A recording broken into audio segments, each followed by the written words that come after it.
right. I see we're at one after the top of the hour. We'll go ahead and get started. We've got a very distinguished group of attendees. Thank you, everyone, for joining today's Sapience webinar series. Today, we're doing a fireside chat format with the Chief People Officer for Sapience. The topic is the power of people analytics, driving HR strategies in modern HR. I do have a couple of notes before we get started in the conversation with Jannie. We are recording today's session. We will share that recording on our website, our YouTube channel, and also message that out to today's attendees. We have a very good turnout, and we've already got some questions that were sent in at registration. We encourage questions throughout the webinar, so please, if you type those into the Q&A panel, we'll keep an eye on those and address as many as we can during the session. Those that we can't, we will make sure that we follow up with you directly to respond to your question. So with that, I'd like to introduce Jannie Goods. If you could advance to the next slide, please. Fantastic, thank you. So I can say firsthand, having had the opportunity to work with Jannie for my tenure here at Sapience, Jannie is a true results-driven HR leader. Her experiences include strategic direction, leading by example within the organization, supporting our talent management initiatives, helping establish and build a thriving company culture, just to name a few. Jannie is incredible at developing talent at all levels within our organization and fantastic at translating all of our business objectives into effective solutions for the organization. Prior to joining Sapience, Jannie served in key leadership roles at McAfee, at JCPenney's, and at G6 Hospitality. So with that, let's go ahead and get started. Jannie, if you'd like to say your hello, and then I'm going to hit you with a question about your past roles and what attracted you to Sapience. Right. Well, thanks, Matt. I'm looking forward to our conversation. And I also just want to say welcome to the HR community that's joined us for this webinar, as well as any of our Sapience employees that have tuned in. So I'm looking forward to the conversation that we're going to have. And thank you for those kind words. So many large organizations in your past, a lot of household name brands in the enterprise world. What attracted you to Sapience? Well, you're going to start and trigger me right off the bat here, right? That I got to go back and kind of think about what brought me over to Sapience. And I can say the reason that I'm at Sapience is a business case for the reason that I left my prior organization, and it was really due to burnout. I loved the company that I was at. It was a great brand. We were rolling out a lot of important HR initiatives, but it just got to the point that the workload was such. I had a person on my team that had left, so I had over 1,800 employees that I was supporting globally by myself. And so, I just found that I was burning the candle at both ends, and there was really no light in sight, so to speak. So, and we were all, the whole team was in that same situation. So I just knew for me personally and professionally, it was time for me to look for something different. And so I got a referral. Someone said, hey, Sapience is looking to start up their HR shop. And I just say the rest is history. I've been at Sapience now for 5 years. Coming into the organization in terms of what the needs were, I knew I had a deep HR generalist background and could stand up the HR shop. I had worked globally. I've supported technology for a number of years in my career. What I didn't know, I had never worked for a startup company before because we were kind of still in the startup phase, as well as I wasn't that familiar with people analytics. So that was the new part of the job for me. But it's been a great 5 years. And so, doing great things here, I think company-wise. And so I'm still here and moving forward. So Jannie, in our last webinar with our CEO, Brad Killinger, we talked about this a workforce storm is brewing, which was looking at the convergence of trends around data, around AI, changing demographics in the workforce, and and how people analytics can help companies get in front of that. What would you say are some of the other trends and challenges that are affecting specifically the HR organization in companies today? Yeah. That's a great question, Matt. And there are a lot of trends going on in the HR world of people. Some I've been reading about, some have experienced in our own company, and I'm sure some of my other peers out there that are tuned in today are familiar with some of these. So I'm just going to cover some that, that have kind of raised to the top 10. And one is called the green status effect. I think with a hybrid work environment, a lot of people are trying to prove, or they want to show that they are being productive at home. There's the fear, if I'm not productive, that, I'm going to lose this flexibility. I may even lose my job. I may get a lower performance rating. So some people have started to kind of, push the envelope a little way in terms of showing that they're busy and doing things that are kind of outside the normal realm of working, like constantly refreshing their screens or moving the mouse around or scheduling meetings that are going to show up outside the regular business hours. Again, it's just human nature that people, they enjoy the work that they have, and they, this whole dynamics of working from home in a lot of organizations is maybe new. So people do want to show that they are being productive. There's another trend going on that I just recently read about, and it's called coffee badging. And coffee badging is where, again, another hybrid situation where employers may be requiring employees to come in a couple of days a week into the office. Well, Bob comes in, gives a couple of high fives, grabs a cup of coffee, may attend the meeting, and then it's a stage left and out the door. There was a survey conducted of 2,000 employees who are in a hybrid work environment where they're required to come in a couple of days a week. And out of those 2,000, 58% said that they have participated in coffee badging. And there was another 8% who said that they were interested in participating in coffee badging. And then you have the quiet quitting, you have the quiet vacationing, with the quiet quitters, this is a person that kind of goes missing in action, maybe one day here, a couple of days there. The cost of that is about $4,000 per employee when you have, employees doing those types of activities. The quiet quitters, quiet vacationers, my brother-in-law has a great lake house. It's Friday afternoon. It's usually quiet on Fridays. I'm going to take my laptop and I'm just going to go out to the lake house.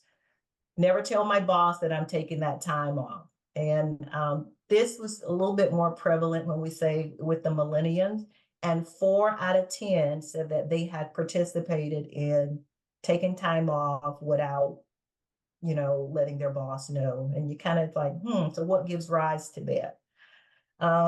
Another trend that's going on is, talent shortage.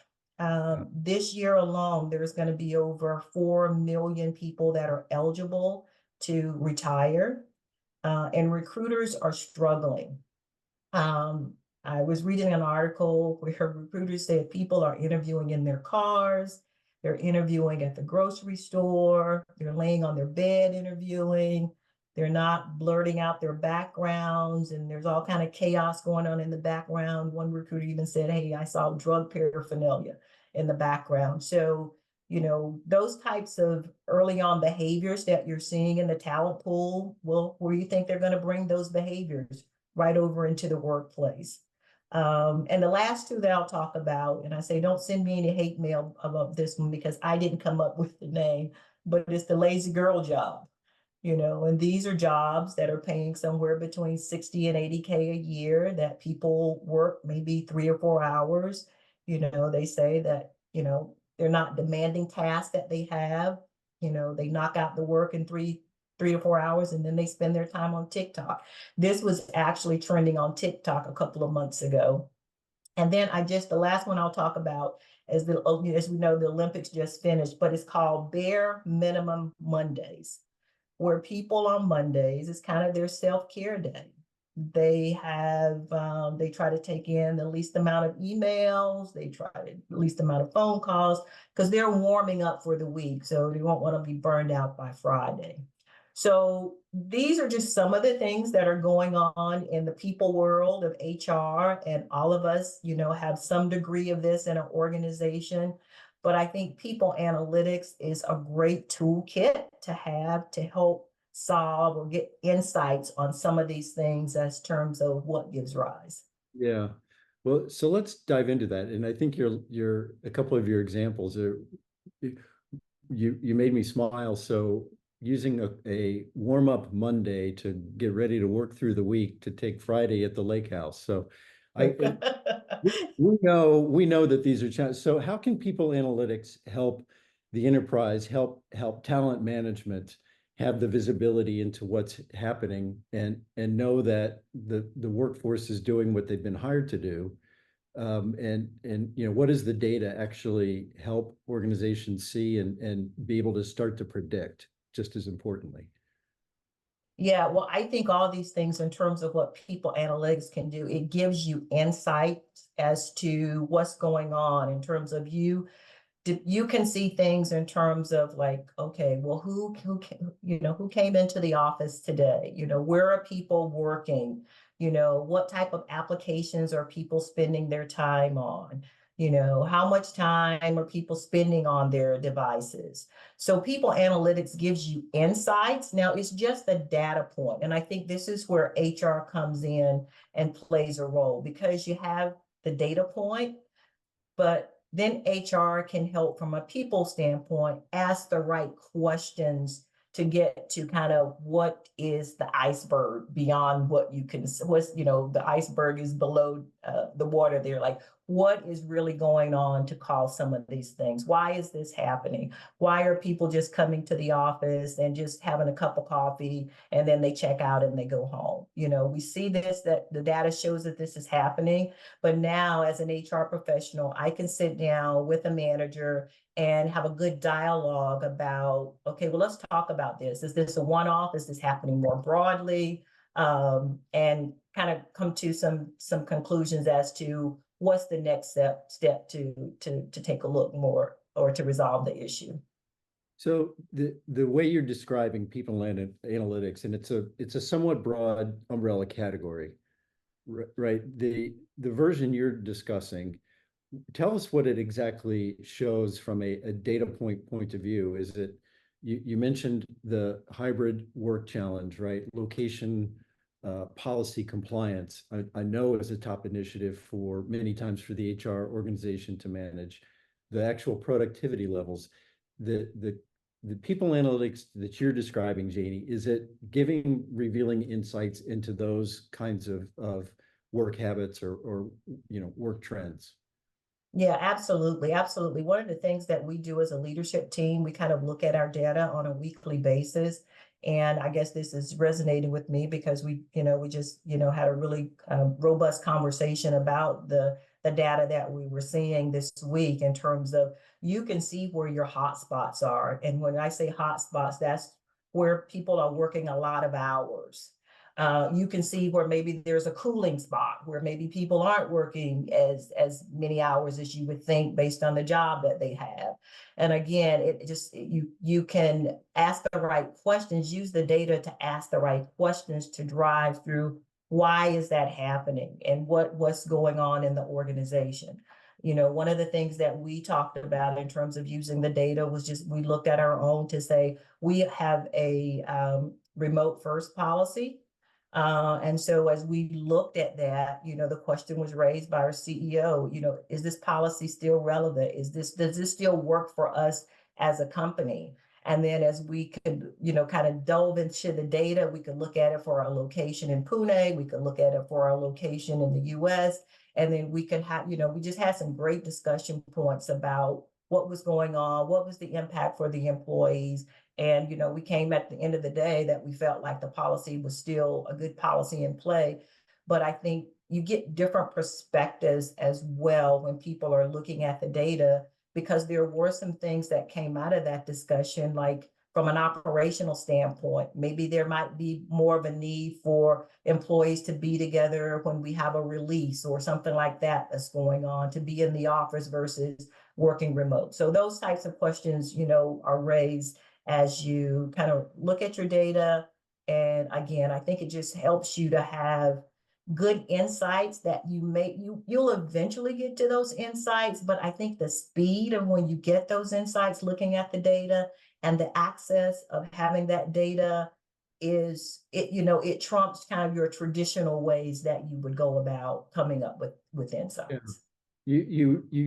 You set up a question that just got typed in, which touches on something you mentioned. So the question is, how do we look for or find analytics on actual employee workload? And I heard you mention in the prior comments that you made, some teams are running hot, other teams might have capacity. I know there's the trend, the inclination to think of people analytics as kind of a gotcha tool, right, to catch people not working. But sounds like you're highlighting the likelihood that it could be exactly the opposite, right? That teams are running too hard, and week after week, day after day, week after week, you've got too many individuals within a team. So people analytics shows that as well, right?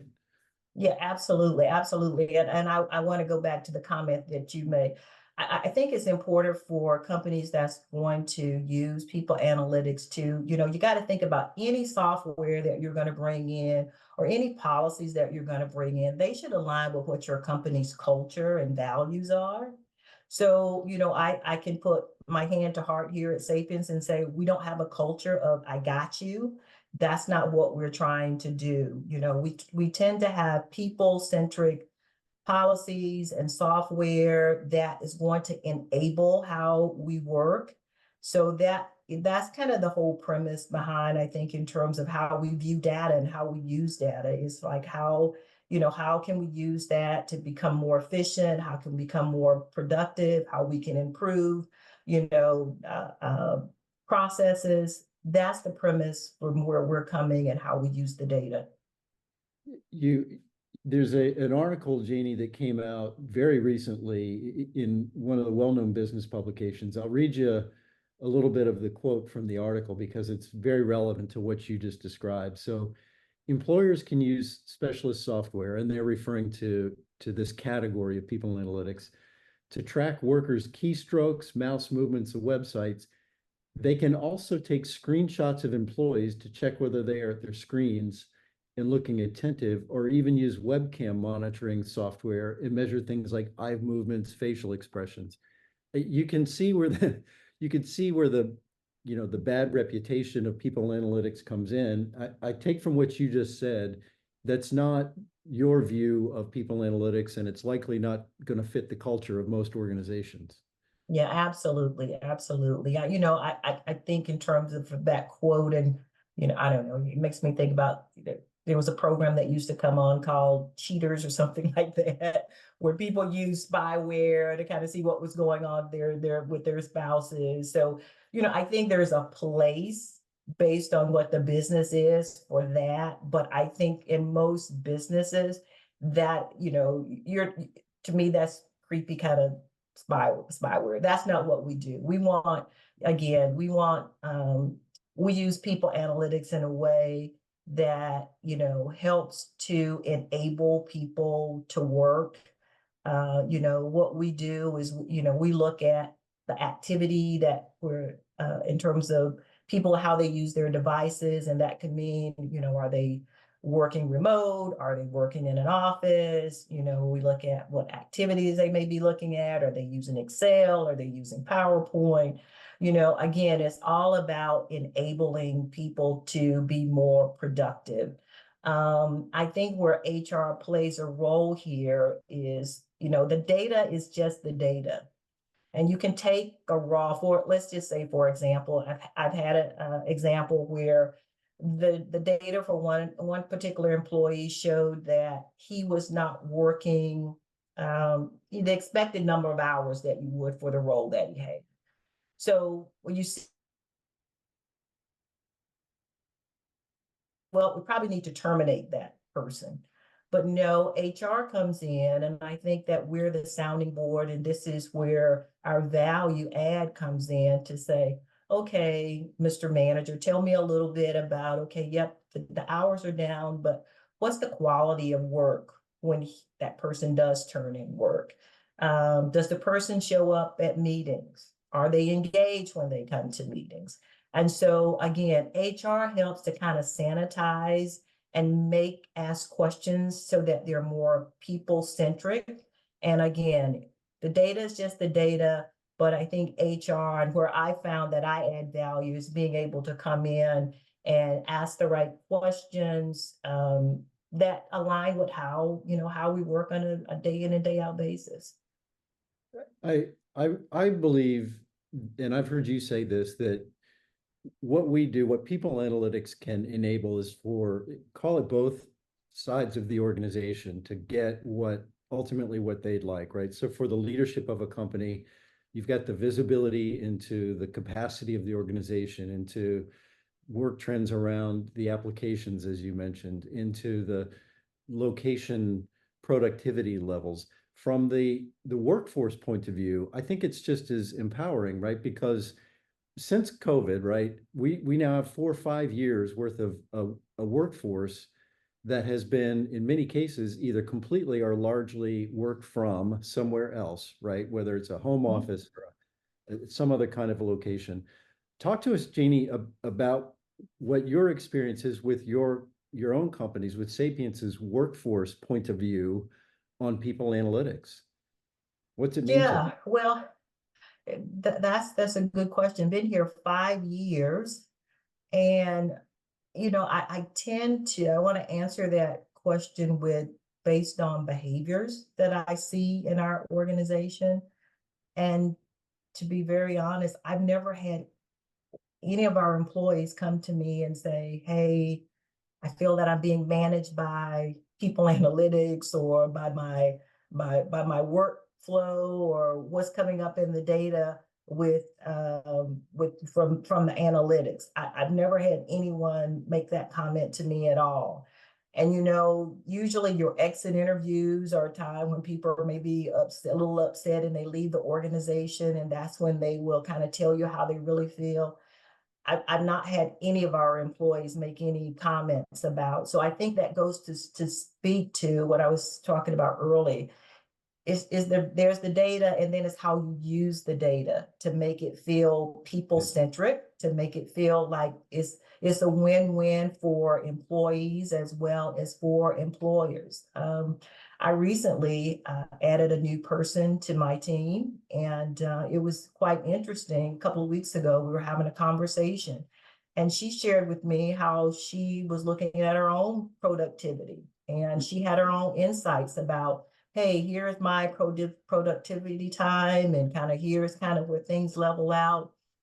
And we kind of talked about it, and I went on my way. But then, kind of the next couple of days, I was looking at my calendar, and I'm like, man, I have one-on-one meetings scheduled smack dab at the time when she's most productive. So there's those types of insights, and it's a win-win, I think, for employees in terms of how they view. I think there's something there for people to get away from. We talked about that green status effect of trying to validate that you're productive. When employees learn how to use the data themselves, it just makes it's a win-win both ways. Yeah, I know we Sapiens have examples of clients that have illustrated, very specific situations where we've actually helped them address burnout and attrition. And I would presume, even Jannie, that just, health overall in the organization, because of the ability to see that from an analytics point of view, get in front of it, and provide some relief or coaching, at least, to teams that are quote, overworking themselves. So it sounds like you've given some specifics of how data helps you change the way you manage. Any other examples that you can think of in the organization, in Sapiens or others, that you've seen this kind of capability help managers change either their style or their point of view, whether it's hybrid or work location or or what they might perceive as productivity versus what data actually shows. Any examples you have would be, I'm sure, very meaningful. Yeah, well, I just talked about the one with the new hire. I've had a couple of other situations around retention of key talent. You know, we have a dispersed workforce here, US as well as in India.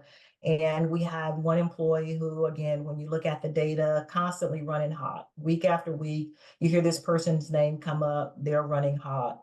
And yeah, that allowed me to have a side conversation with that manager to kind of talk about. So tell me, what's going on? Why is this person constantly hot? Well, what we came to find out was that that person had a subject matter expertise in a specific domain that no one else had.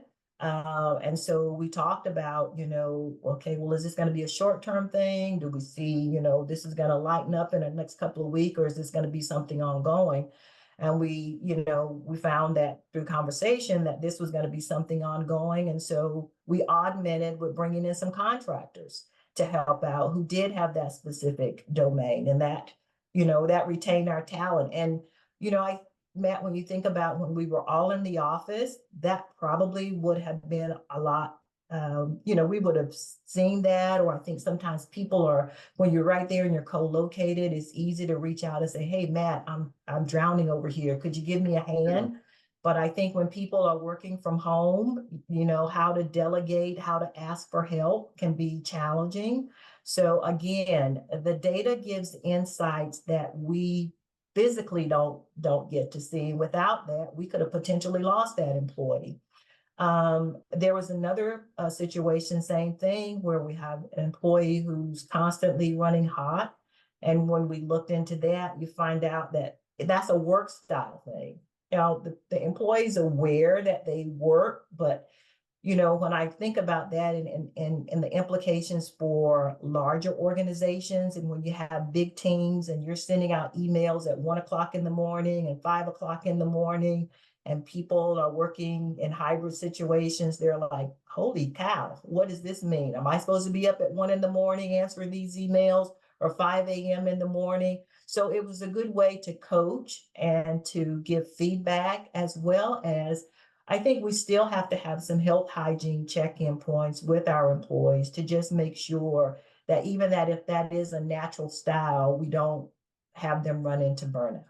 Yeah, you actually, in your what you just described, Janie, there was a question that just came in, said, how do we turn data into call to action within the organization, specifically to bring accountability to senior leadership? I think your example of being able to identify, you know, attrition ties back to your point earlier about recruiting being harder than ever to Yeah. find the right talent, and in this case, retain talent is the other side of the equation on attrition, right? So yeah, that's I have a feeling that you've just given a great example, a call to action from the data. I this point you made around the ability of the workforce to see their own data. I know our CEO Brad uses the term, it's really like a Fitbit for work. I think if you and it's not just the younger demographics that are very accustomed to leveraging data on whether it's their Apple Watch or their Fitbit or a host of other applications that help them either keep themselves on schedule with a workout regime or self-improvement or whatever they're using data to help them do. It sounds like this is very similar from that regard, right? In the workforce, you can see your work patterns. You can tell, am I overworking myself? It's, you know, my wife or my husband's not kidding when they say you're always working, you know, even after dinner, you're back at your laptop. And so it's given them that data feedback to, yeah, maybe I do need to pull back. Or it could be the other side of that, that, you know what, I thought I was really productive. I'm finding I'm spending a lot of time in meetings. Maybe I changed the way that I manage my workday. So you're Yeah, yeah. describing that kind of scenario. Yeah, absolutely. It really is. The people analytics is really kind of the Fitbit for the workforce in terms of, you know, how you work, learning about your work style. I mean, I go back to my employee, and you know, she noticed like I really never had anything to help me kind of understand what my work style was like. So, there's education in terms of, I think, when employees know how to use the data to help them to, again, be more productive and understand their work patterns. It helps in how you want to assign work to employees. For example, Matt, you've got a group of sales individuals. And so I'm sure that, the work styles of the sale, that, they're kind of, they work a little differently than the rest of us. So understanding their work styles and when their peak time is, you don't want to interrupt your sales guys when they're right in the heat of a campaign, or they're out there, really pounding the pavement. So just understanding those things, I think, really helps us. It just increases the productivity of the organization. I can tell you firsthand, it absolutely does. And I do love that Fitbit for work scenario. So here's another question, Janie, that just got typed in, very specific one. How do we use data analytics for decision making to help bring a turnaround in the performance of the organization? Any thoughts on how you could see that scenario playing out? Well, I think I've hit on this a little bit in terms of, again, I think, look, data is there to give you insights. So from an HR standpoint, you take a look at those insights, and then you kind of have to, what does this mean? So let's just take, for example, maybe where I was talking about earlier, let's use the example, coffee badging. Sure. All Great right. example of Yeah, performance. to say, Very okay, topical. I'm looking at the data here, and it shows, for our office, we are remote first, but most people go in on Wednesdays. Just organically, this has started to happen. They go in on Wednesdays. So I want to know, is there a coffee badging? Are people just showing up and saying hello and chit-chatting and standing around, and, they all leave? Well, I can look at the data for our office and see, people came into the office. And I know for a fact that people come into our office, they usually get in around after the heavy commute time, 9:30. And then most people are going to leave that office around 2:30 or 3 before the commute starts. Sure. So I do know that people are in the office a core number of hours. And one of the other things, now that I know that people are in the office, those core hours, as the HR leader, I say, hey, we want to make sure that we have some of our leadership in the office during that time. So usually our CEO, there's some other leaders that are there in the office. It really, I think, enhances the interaction of people when they are in the office on those days. We usually provide lunch. So, there's other things you can build on once you find out kind of what's going on that Wednesdays in our day, and then how do we kind of solidify keeping that momentum, because that's a positive thing for us. Yeah. Hopefully that kind of answers the question. I, to me, it absolutely does, and it's an interesting one that ties back to the opening discussion, right? Which is the role of HR is evolving from what some would have said, the traditional. It's talent management, it's administer benefits programs, it's make sure that from a learning and development point of view, all of the organization's needs are being met. Now, what you're describing is HR also being asked to help validate things like productivity, or where might we have capacity, where might we have risk because of too much. And so this description that you provide of data, enabling that kind of insights, creates the calls to action, provides the validation. And so if I'm hearing you right, it's a lot of the changes and trends impacting HR, people analytics are playing a great role in helping them to manage that kind of a expectation from the rest of the organization. Would you say that's a fair view? I would say that's a very fair view. And I think that speed of information and the ease of access of having that data is it just puts us, it's a game changer for HR. I mean, we're paid for our HR insights. I remember when I first started out in my career, and my manager said to me, she's like, look, Jannie, I want your insights. That's what I pay you for, so you tell me what's going on. And I call it my HR antenna. It goes up from time to time.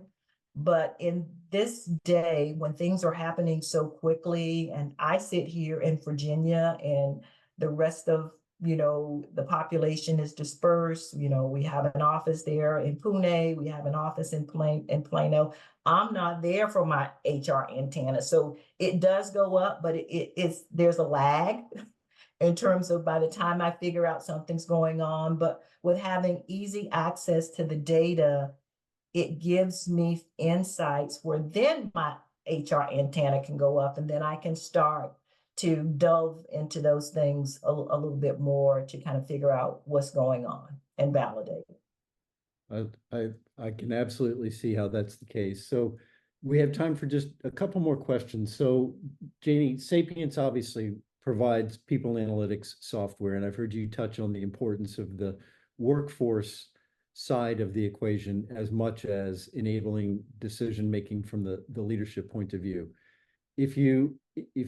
So is it possible for a people analytics provider to care as much about the privacy and the rights of the workforce relative to this kind of software as it is for them to care about the companies that are writing the purchase orders to buy it and to put it in place?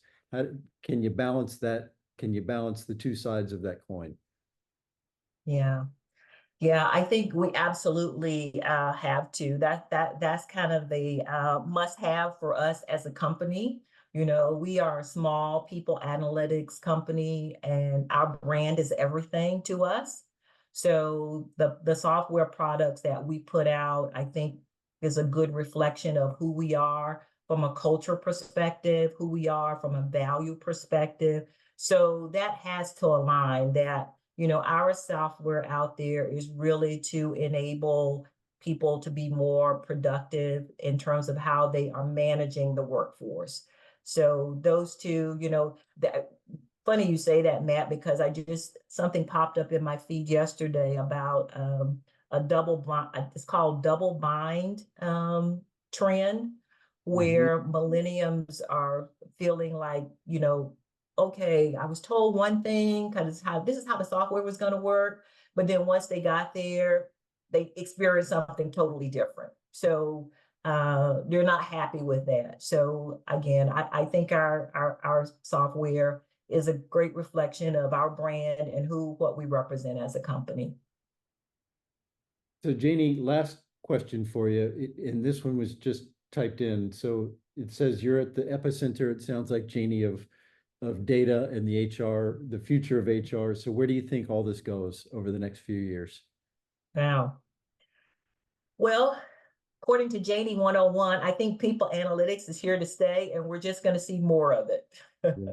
I think it's just going to become like our Microsoft suite of tools. I think people analytics is just going to be one we're going to see as part of our, regular day in and day out toolkit that we're going to use. I also believe that it's not just going to be, I think right now the push is more from the employer's point of view, but I think we're going to have more employees asking for people analytic tools as they get more refined. And I say that because, I look at, I have a 17-year-old son and his friends, and how they go about, they're multitaskers, they are smart, they know how to use AI to enable them to get stuff done. And they're going to be the new workforce of the future. And I think that workforce of the future is going to be, they're going to look something like an employee, a little bit like a contractor, and a little bit like a gig worker. And with that, they're going to want to have tools, people analytics tools that's going to help them to determine, hey, employer, this is the type of work I want to do.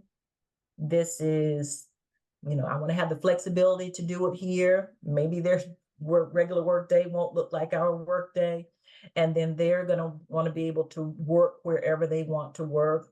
And I believe that there's probably even going to be a why there. And then they're going to be, as you know, we usually ask the questions, why do you want to come and work for Sapience?